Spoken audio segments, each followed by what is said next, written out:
बच्चों, आज के इस वीडियो में आपका बहुत बहुत स्वागत है। मैं गद्य खंड के पहले पाठ बड़े भाई साहब की पुनरावृत्ति कराने चल रही हूँ और गद्य खंड का ये पहला पाठ है जिसकी पुनरावृत्ति मैं करा देती हूँ। इसके पहले मैंने पद्य खंड का कराया, फिर बीच में मैंने कुछ लेखन खंड की एक दो चीज़ें आपको बताई, फिर मैं आज गद्य खंड का इस पाठ की पुनरावृत्ति पुनः करा देती हूँ आपसे, ताकि आपको वो चीज़ें याद आ जाएं। पाठ मुंशी प्रेमचंद जी का लिखा हुआ है, जिसमें उर्दू शब्दों का बहुतायत प्रयोग है। मुंशी प्रेमचंद जी ने बड़े भाई साहब पाठ में लेखक और बड़े भाई के बीच एक मुद्दा था कि बड़े भाई बहुत परिश्रम करते थे मगर पास नहीं होते थे, और छोटा भाई खेलते कूदते कई दर्जे का कक्षा का अंतराल होने के बावजूद भी वो निरंतर आगे बढ़ता जा रहा था। और लेखक को भी ये लगने लगता है कि वो बिना परिश्रम के ही बढ़ता जा रहा है, कहीं ऐसा न हो कि एक दिन वो और बड़े भाई साहब साथ साथ हो जाएं। तो यद्यपि संस्कार के माध्यम से यदि देखा जाए तो संस्कार के माध्यम से बात को रखी जाए तो बड़ा भाई अपने छोटे भाई को उसी तरह से सिखाता है जैसे एक पिता अपने पुत्र को। दोनों भाइयों में अंतराल था, पढ़ते थे साथ साथ। जब बड़ा भाई छोटे भाई को खेलने कूदने, पतंग उड़ाने, कंकरियां खेलने आदि पर डांटता तो उसे अच्छा तो नहीं लगता था कि उसे अच्छा लगता हो, वो उसे बहुत बुरा लगता था। लेकिन अंततः वो क्या करता है, उसके मन में ये आ ही जाता है कि मैं कुछ भी करूं मैं तो पास हो जाऊंगा। तो बड़ा भाई यद्यपि परिश्रम के बावजूद भी पास नहीं हो रहा था, लेकिन छोटे भाई को दुख होता था उस बात का। जब परिणाम आता था, बड़ा भाई नहीं पास होता था, छोटा भाई फिर अव्वल आके निकल जाता था, तो उसे बहुत कष्ट होता था। तो इसमें दो तीन बातें बहुत अच्छी बताई गई हैं पाठ में। एक तो बड़े भाई साहब और लेखक में बहुत अंतर होते हुए भी पढ़ाई के महत्व को बड़े भाई साहब ने किस तरह से देखा है और लेखक ने कैसे देखा है, ये बहुत ज़रूरी चीज़ है। लेखक पढ़ाई को बोझ नहीं समझता था, खेलते कूदते पढ़ता था और परिणाम भी अच्छे आते थे। वहीं ठीक इसके उल्टे बड़े भाई साहब पूरे दिन पढ़ते थे, रटते रहते थे। यद्यपि ज्योमेट्री, अंग्रेजी जैसे विषयों को लेकर वो लेखक को बहुत बार डराते हैं, समझाते हैं कि समझने की कोशिश करो, ये आसान नहीं है, लेकिन सब कुछ होते हुए भी वो परिणाम नहीं निकाल पाते थे। तो यही सारी चीज़ें इस पाठ में बताई गई हैं। तो मैं क्रमवार तरीके से पाठ की पुनरावृत्ति कर रही हूँ। यद्यपि मैं उसकी व्याख्या नहीं करूँगी, क्योंकि इसके पहले आपको ये सारे पाठ पढ़ाए जा चुके हैं। ये पुनरावृत्ति सेशन है। पुनरावृत्ति सेशन में शीर्षक को समझाना, सारांश के रूप में पाठ को दोहराना जरूरी है कि आप किस तरह से पढ़ें कि वो पाठ आपको क्रमवार तरीके से तैयार हो जाए। तो जो एक एक स्टेप है, एक एक कदम पर चीज़ों को आपको समझना है, उसको मैं सारांश के रूप में आपके सामने रखती चलूँगी, और जिससे आपका पाठ जो है वो दोहरा जाएगा। तो मैं पाठ को दोहराने के लिए पुस्तक मेरे सामने है और मैंने बड़े भाई साहब पाठ खोल लिया। अब मैं उसको सारांश के रूप में आपको समझाती हूँ। तो लेखक अपने बड़े भाई साहब का परिचय देता है और बताता है कि वो उनसे 5 साल बड़े हैं पढ़ाई में 3 कक्षा आगे रहते हैं और उनकी उम्र जो है 14 साल है। लेखक की उम्र जो है वो 9 साल है। बच्चों, मुझे याद आ गया, इस पर एक फिल्म भी बनी है। आप YouTube वगैरह पर इसको चला के देखिएगा, बहुत अच्छे से आपको ये पाठ और अच्छा लगेगा, तो उसको भी देख सकते हैं। तो लेखक की जो उम्र रहती है वो 9 साल की है, पर 2 बार फेल हो जाने के कारण उनकी और बड़े भाई साहब की कक्षा में अंतर धीरे धीरे कम होता जा रहा था। पढ़ाई जैसे महत्वपूर्ण विषय पर वे जल्दबाजी में काम नहीं लेना चाहते थे, बड़े आराम से पढ़ना चाहते थे। ठीक उल्टा लेखक, ठीक इसका उल्टा था। लेखक हमेशा पढ़ाई को इस तरह घबराने से काम नहीं चलेगा सोच के खेलते कूदते पढ़ लेता था। वे पढ़ाई कैसे भी कर रहे हों, लेकिन उम्र में बड़े होने के कारण उन्हें डांटने डपटने समझाने का अधिकार है। तो बड़े भाई साहब ने यहाँ पर पिता की भूमिका भी की है। वे छोटे भाई को समझाते हुए ये भी कहते हैं कि अगर बाप दादा की गाढ़ी कमाई को तुम्हें ऐसे ही उड़ाना है तो वापस घर चले जाओ। फिर वो पढ़ाई के प्रति भी डर डालना चाहते हैं कि पढ़ाई को खेल मत समझो, जब मेरी कक्षा में आओगे तुम्हें ये पढ़ना होगा, वो पढ़ना होगा, तमाम चीज़ें इस तरह से वो समझाते हैं कि उनके मन में डर बैठे और वो पूरे टाइम पढ़ें। जब वो डांटते थे, रोता था छोटा भाई, लेखक रोता है, फिर थोड़ी देर के बाद किताबें लेकर बैठ जाता है और मन ही मन सोचता है कि अगर आपने बहुत पढ़ा तो कौन सा तीर मार लिया, लेकिन उसकी कहने की हिम्मत नहीं है। यहाँ संस्कार मुंशी प्रेमचंद जी ने दिखाया है। यहाँ ये दिखाया है कि जीवन में संस्कारों का कितना महत्व है। माता पिता भी तो डांटते हैं, तो बड़ा भाई अगर डांटता है तो बड़े भाई का ये संस्कार छोटे भाई को मिलता है, तो छोटा भाई उसे एक क्षण के लिए, जैसे हम बच्चों को डांटते हैं तो बच्चों को एक क्षण के लिए बुरा लगता है, लेकिन जब उसके बाद परिणाम आता है तो बच्चा वापस लौट के हमारे पास आके कहता है कि ये सब आपकी डांट और समझ का ही नतीजा है, आपने ही जो रास्ता दिखाया उसी पे मैंने चला तो मेरी स्थिति अच्छी हुई। तो ये महसूस होता है, लेकिन उस समय बच्चे को बहुत बुरा लगता है। तो ये सारी चीज़ें भी इस पाठ में दिखाई गई हैं। बड़े भाई साहब बहुत अध्ययनशील हैं, निरंतर पढ़ते रहते हैं, हर समय किताबें खोले बैठे रहते हैं।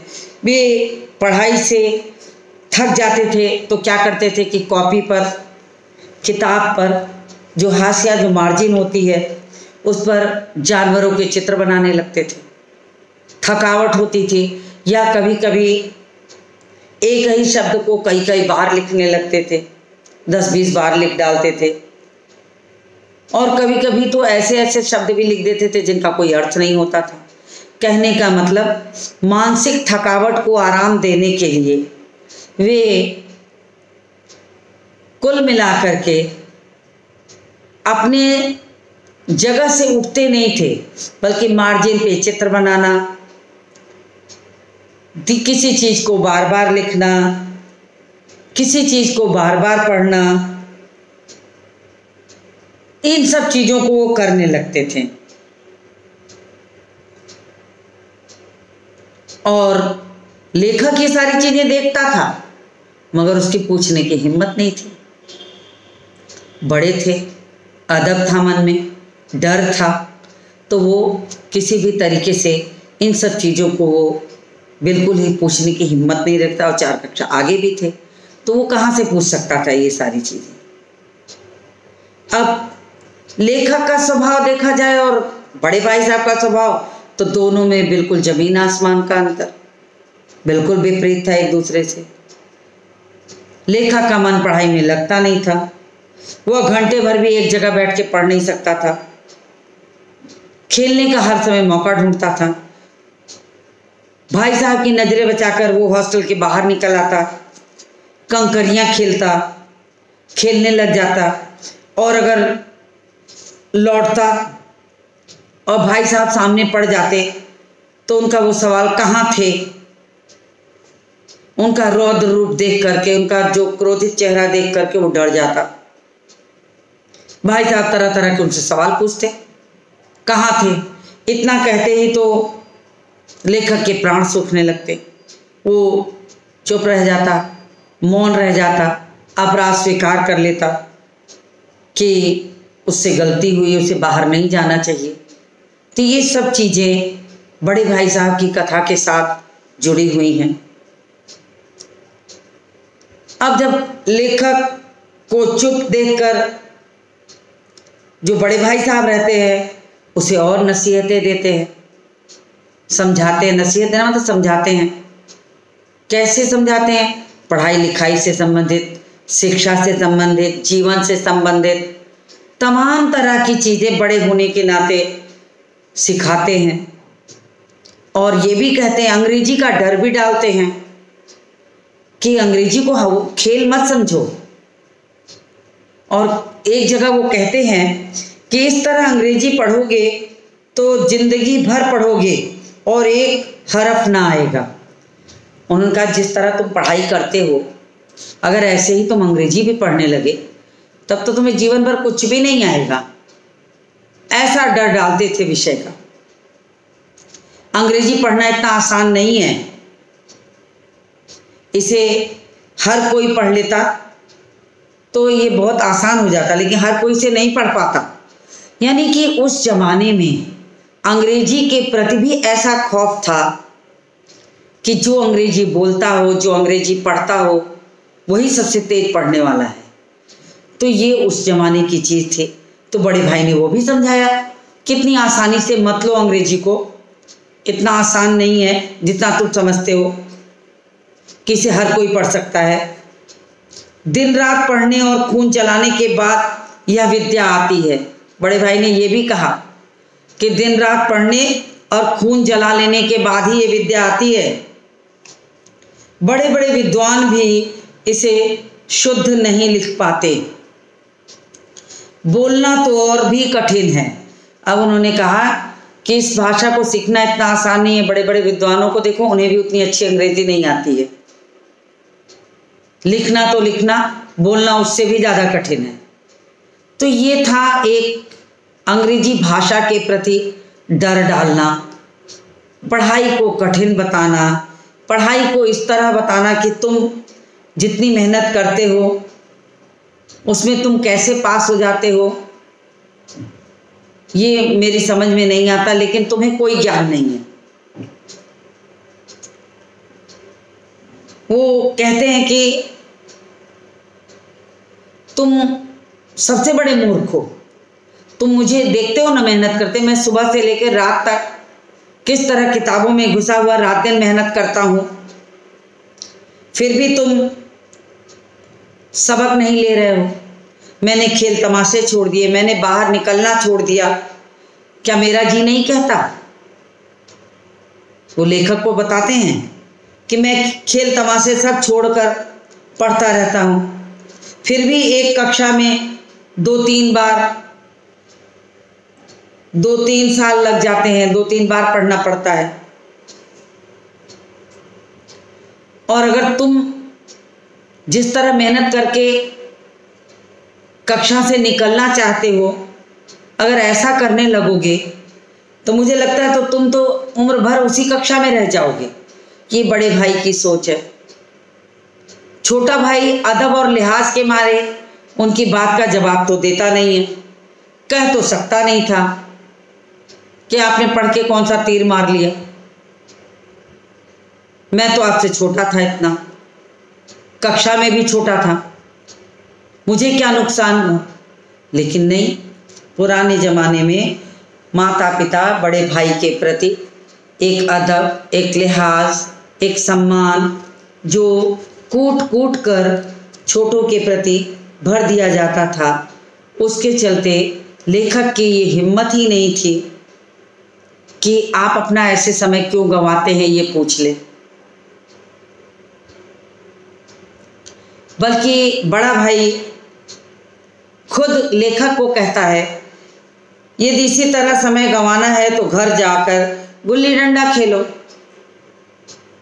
बड़ा भाई लेखक को ये इस तरह खेलते कूदते देखकर जब कभी डांटता था तो डांटने के साथ साथ उसे जब नहीं रहा जाता था तो वो ये कह देता था कि तुम अगर खेलने ही कूदने में अपनी रुचि रखते हो तो जाओ घर चले जाओ, आराम से खेलो, गुल्ली डंडा खेलो,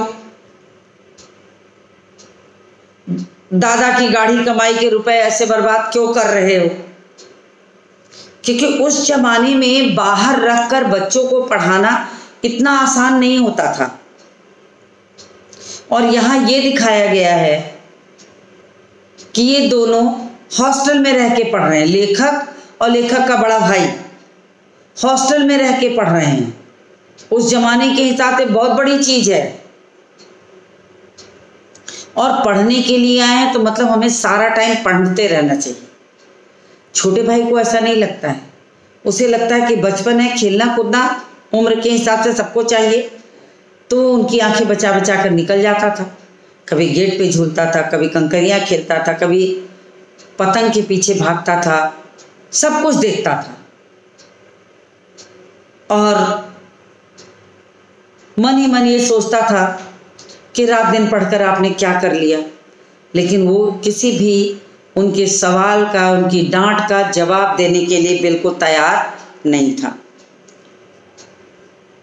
अब जब बड़ा भाई खूब लताड़ देता, खूब डांट सुना देता, बहुत तरीके से डांटने लगता, बहुत कुछ कह जाता कि दादा की गाढ़ी कमाई नुकसान मत करो, घर चले जाओ, तो छोटा भाई बोलता तो नहीं है लेकिन रोने लगता था। कई बार ऐसा होता था कि उनकी लताड़ सुनकर वो खूब रोता था। उपदेश देने और शुक्तिबाण चलाने में निपुण भाई साहब की बातें सुनकर लेखक को बहुत रोना आता था। वह निराश हो जाता था। उसे लगता था कि उसे भी भाई साहब की तरह खूब मेहनत करनी चाहिए। और कभी कभी तो वो निराशा छोड़कर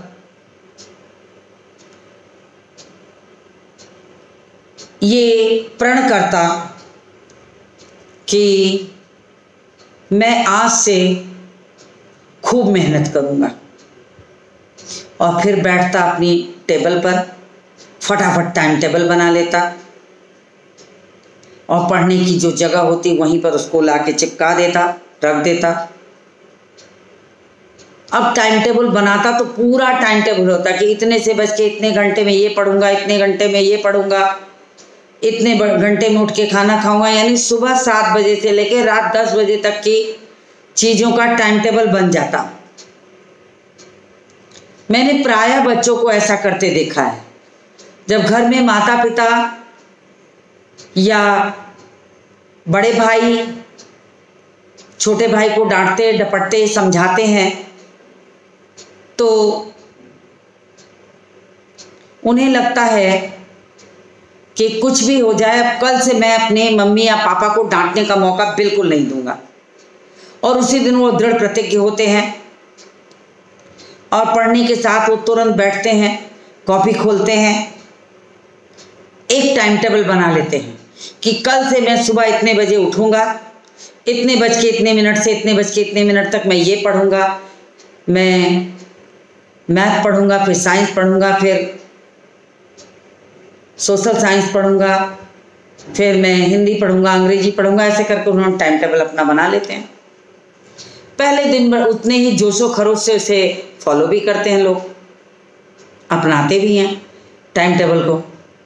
उस दिन वो बिल्कुल नहीं उठेंगे, पूरे टाइम पढ़े और शाम होते होते उस टाइम टेबल की धज्जी उड़ जाती है। फिर दूसरे दिन सुबह पढ़ने के टाइम पर वो उठता ही नहीं। ठीक यही हालत यहाँ पर छोटे भाई की है कि बड़े भाई की लताड़ जब सुनता तो वो विषय का पूरा टाइम टेबल बना लेता, सब कुछ पढ़ने का उसके अंतर्गत बनता। सिर्फ नहीं था उस टाइम टेबल के अंदर तो क्या नहीं था, खेल का मत, खेल का घंटा नहीं था। और जब वो दूसरों को खेलते कूदते देखता तो उसे बड़ी लालच आती, टाइम टेबल बना लेता। एक दिन बड़ी इच्छा से उसको पूरा भी करता, और धीरे से जैसे ही दूसरा दिन आता उसकी अवहेलना शुरू हो जाती। फिर जैसे ही वो पतंग देखता बाहर निकल भागता, मैदान में खेलते हुए बच्चों को देखता, उनकी स्वच्छंदता देखता, निकल भागता। खेल कूद और मस्ती उसे बहुत लुभाती थी, तो सारी चीज़ों को वो बिल्कुल ही छोड़ना नहीं चाहता था। लोगों को खेलते देखकर वो मैदान की ओर खिंचा चला जाता था। उसे लगता था किसी समय भाई साहब थोड़ी देर के लिए हट जाते, सो जाते, चले जाते, तो मैदान में निकल भागता। यानी कि कुल मिलाकर उसके ऊपर जो पढ़ाई का दबाव था वो भाई के कारण था, भाई के अदब और लिहाज के कारण था। उसे ये लगता ही नहीं था कि पढ़ाई में इतनी मेहनत करने की आवश्यकता है, लेकिन भाई से कहे तो कैसे कहे, कैसे कहे कि भाई साहब पढ़ने में, पढ़ाई के लिए इतनी मेहनत करने की ज़रूरत नहीं है। तो जहाँ तक मेरा मानना है, पढ़ने वाले के तरीके मुझे भी देखने से ऐसे ही लगते हैं कि कई तरह के होते हैं। दो तरह के विद्यार्थी मैंने देखे हैं। एक तो विद्यार्थी वो होते हैं कि जो बहुत मेहनत करते हैं और बहुत मेहनत के साथ साथ परिणाम उतने अच्छे नहीं आते, बाद में हम भाग्य को कोसते हैं, ये कहते हैं भाग्य साथ नहीं देता। एक वो होते हैं जिनको हम पढ़ते ही नहीं देखते, खेलने कूदने में भी वो ऑलराउंडर हम लोग कभी कभी उनको कह देते हैं, खेल भी कूद में भी अच्छे हैं, तमाम एक्टिविटी में अच्छे हैं, रिजल्ट भी अच्छा है। अब हम ये सोचते हैं बच्चा पढ़ा कब, हमने तो इसे पढ़ते देखा ही नहीं। घर वाले भी ऐसे ही सोचते हैं, कभी कभी घर वाले भी कहते हैं पढ़ता तो है नहीं। अब देखिए पढ़ने का जो तरीका वही यहीं पर दो चीज़ दिखाई गई है। एक ज़हीन होना, दिमाग का तेज होना, किसी भी चीज़ को एक बार पढ़ा या सुना वो हमें याद हो गया। हमारे पास अपनी भाषा है, हम उसे अच्छी तरह जानते हैं तो अपने तरीके से लिख लेंगे। बड़े भाई साहब चीज़ों को रटते थे, आ बासा, तो वो सोचते थे आ बासा का सबा हो तो क्या फ़र्क पड़ता है। तो उन्हें बहुत चिढ़ होती थी पढ़ाई के तौर तरीके से, शिक्षा के तौर तरीके से। उन्हें ये लगता था ये सारी चीज़ें बनाई क्यों गई हैं, इनकी आवश्यकता क्या है, ये जीवन में काम कहाँ आती हैं। और सिर्फ पढ़ने के लिए, डिग्री लेने के लिए इनको रात दिन खून जलाना पड़े, रात दिन रटना पड़े, तो बड़े भाई साहब हार मान जाते थे, रात दिन पढ़ के भी सफल नहीं होते थे। ठीक छोटा भाई वही खेलते कूदते पढ़ लेता था, सफल हो जाता था, लेकिन वो बड़े भाई को ये सब चीज़ें समझा नहीं सकता। और जब वो बच्चों को खेलते देखता मैदान में तो उसका मन मैदान की ओर खींच लेता। टाइम जानलेवा उसका जो टाइम टेबल है, आँख फोड़ू किताबें हैं, वो पल भर में टाइम टेबल वगैरह सब भूल जाता था। उसे ये लगता था खेल कूद न छूटे, चलो भाई की डांट ही सही। उसे बड़े भाई साहब की डांट और खेल कूद के बीच जकड़न महसूस होती थी। उसे लगता था इधर भाई साहब से रात दिन लताड़ खाना, इधर पढ़ाई का बोझ, दोनों के बीच में अपने आप को कैसे जिंदा रखे। न तो वो भाई साहब को जवाब दे सकता है, न भाई साहब को ये कह सकता है कि मैं पढ़ाई छोड़ के घर जा रहा हूं, न उसे ये लगता है कि वो भाई को ये कह दे कि तुमने पढ़कर क्या कर लिया, आप बहुत पढ़ते थे तो आपका क्या हुआ, आप तो शिक्षा नीति को ही दोष बता रहे हैं और मुझे भी कह रहे हैं कि अंग्रेजी पढ़ना हंसी खेल नहीं है। तो सारी चीज़ें वो जानते हुए भी उसको पढ़ाई, बड़े भाई कठिन टाइम टेबल, बड़े भाई साहब की लताड़, उनकी नसीहत, सब चीज़ों के बीच एकदम जकड़न सी महसूस होने लगती थी।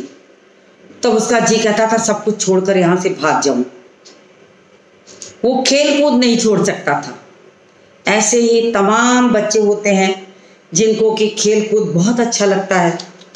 लेकिन बच्चों, खेल कूद के साथ अगर आप अपनी पढ़ाई दोनों के बीच सामंजस्य बिठा लेते हैं तो खेलना कूदना तो और अच्छी बात है। मन और मस्तिष्क दोनों को स्वस्थ रखता है खेल। स्वस्थ शरीर में स्वस्थ मन रहता है।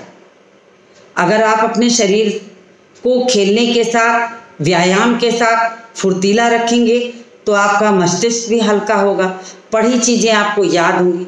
लेकिन सामंजस्य बिठाना आपका काम है।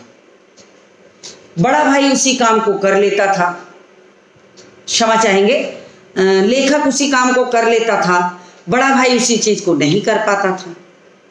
तो बड़े भाई के लिए वो सारी चीजें जो थी वो बहुत कठिन होती थी और छोटा भाई जो था उसे बहुत आसान लगता था। तो टाइम टेबल भी उसको बना के भी उसे जीवन में उतार ना पाना उसके लिए बहुत कठिन था। और हर बार होता क्या, सालाना इम्तहान होता, बड़े भाई साहब फिर फेल हो जाते, लेखक कक्षा में प्रथम आ जाता और इससे धीरे धीरे करते हुए दूरी जो है वो दोनों का भाई की, बड़े भाई और लेखक की कक्षा की जो दूरी थी वो घटने लगती और धीरे धीरे 2 कक्षाओं का अंतराल रह गया। अब लेखक चाहता तो था कि छोटे भाई को आड़े हाथों ले ले, लेकिन कहे तो कैसे कहे, कि तुम्हें ये सब नहीं करना चाहिए। परिणाम तो कुछ और बोलता था। बड़े भाई को कभी कभी लगता था कि छोटे भाई का परिणाम जो है वो अंधे के हाथ बटेर है, अंधे के हाथ बटेर लग गई है, वो लगता था। तो आड़े हाथों लेना चाहते हुए भी जो बड़ा भाई है वो लेखक को कुछ कह नहीं पाता, हिम्मत नहीं होती थी। हाँ, लेखक के मन में अभिमान और आत्मसम्मान जरूर बढ़ गया। अब लेखक को ये जरूर था कि जब बड़ा भाई अब उसे डांटेगा नहीं, क्योंकि वो कक्षा में अव्वल आता था और अव्वल आने के साथ साथ ही उसके अंदर अभिमान आ गया, घमंड आ गया, गुरूर आ गया कि वो कुछ भी करे वो पास होता ही जाएगा। ये चीज सोच लेने के बाद कभी कभी कठिनाई आ जाती है कि हम जितना कर सकते हैं उतना नहीं कर पाए। ये बात अलग है कि इस कहानी में, बड़े भाई साहब कहानी में, लेखक को निरंतर आगे बढ़ता हुआ दिखाया गया है। लेकिन अगर हम आपके और अपने यहाँ सामान्य जीवन की बात करें तो कभी कभी ये स्थिति भी आती है कि गुरूर कर लेंगे तो हम चीज़ों को नहीं दोहराएंगे, बार बार नहीं पढ़ेंगे। ये तो अच्छा था कि बड़ा भाई छोटे भाई को हर समय डांटता था, डपटता था, लताड़ता था, नसीहतें देता था, आड़े हाथों ले लेता था छोटी छोटी बातों पर। तो धीरे धीरे वो निरंतर उसी के साथ पढ़ाई में लगा रहता था, चोरी छुपे खेल में भी जाता था। तो दोनों और उसके शौक तो पूरी हो जाती थी, लेकिन पढ़ाई में वो कमज़ोर नहीं होने पाया। तो एक अभिभावक की भूमिका भी, एक अच्छे अभिभावक की भूमिका भी यहाँ बड़े भाई ने निभाई है। बड़ा भाई उसको एक जिम्मेदारी का एहसास कराता है कि तुम्हें बेराह चलने दूं, ये कैसे हो सकता है। इसके लिए वो बेराह ना चले, लेखक बेराह ना चले, उसने, बड़े भाई ने अपने मन को मारा। वो पतंग उड़ाना चाहता है, नहीं जाता है। वो खेलना चाहता है, खेल नहीं सकता, क्योंकि वो खेलेगा तो छोटा भाई और ज़्यादा खेलेगा। तो उसके मन में आता है कि अगर मैं बेराह चला जाऊंगा तो मैं शिक्षा कैसे दूंगा।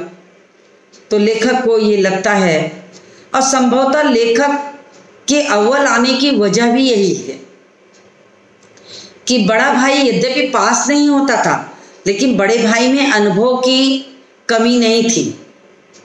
बड़ा भाई बहुत अनुभवी था। आगे पाठ में जहाँ पर लेखक ने हेडमास्टर साहब का उदाहरण दिया है, वहाँ जाके इस बात को प्रमाणित किया है कि किस तरह से उन्होंने प्रमाण दिया है। तो ये लेखक की द्वारा सिखाई हुई चीज ही थी कि जो उन्होंने महसूस किया, जो उन्होंने सीखा जाना, जिस तरह से उन्होंने अपने रास्ते में बढ़ते गए, वो शायद संभवतः बड़े भाई की ही सीख का नतीजा था। तो मैंने यहाँ तक आपको कहानी का सारांश इस तरह से समझाया है जैसे पाठ की व्याख्या की जाती है। एक दिन में इतनी बड़ी कहानी के सारांश को अगर मैं आपको समझा दूंगी तो आप भूल जाएंगे, और ये पुनरावृत्ति सेशन है। तो आराम से इस पाठ को आप दोहराइए मेरे साथ, फिर मैं आगे के हिस्से को लेकर फिर पुनः आपसे अगले वीडियो में इसी कहानी के आगे के सारांश को लेकर पुनः आपसे मिलूंगी। और तब तक आप उम्मीद से मन लगाकर पढ़ाई करिए, तैयारी करिए। आपको इतना अच्छा पाठ पढ़ाया जा रहा मुंशी प्रेमचंद जी का, जो जीवन पर आधारित है, आज के जीवन पर आधारित है। ये कहा गया है किस तरह से जीवन की परख उन्होंने की थी। बड़े की भूमिका क्या होती है, छोटे की भूमिका क्या होती है, जिम्मेदारी का एहसास कैसा होता है, छोटे होने पर बड़े के प्रति हमारी सोच कैसी होती है, सब चीज़ें इसमें बताई गई हैं। तो ये पाठ एक जीवन दर्शन है जिसमें ये कहा गया है कि वास्तव में सच्चाई क्या होती है, जिसे हम कम उम्र में समझ नहीं सकते। बड़े भाई ने उन्हीं चीज़ों से छोटे भाई को समझाया। संभवतः उसी का परिणाम था कि छोटा भाई निरंतर अव्वल आता गया। तो मैंने यहाँ तक की हिस्से को, पाठ के हिस्से को मैंने आपको पढ़ा दिया, और इसके आगे के हिस्से को लेकर मिलती हूँ आपसे अगले वीडियो में।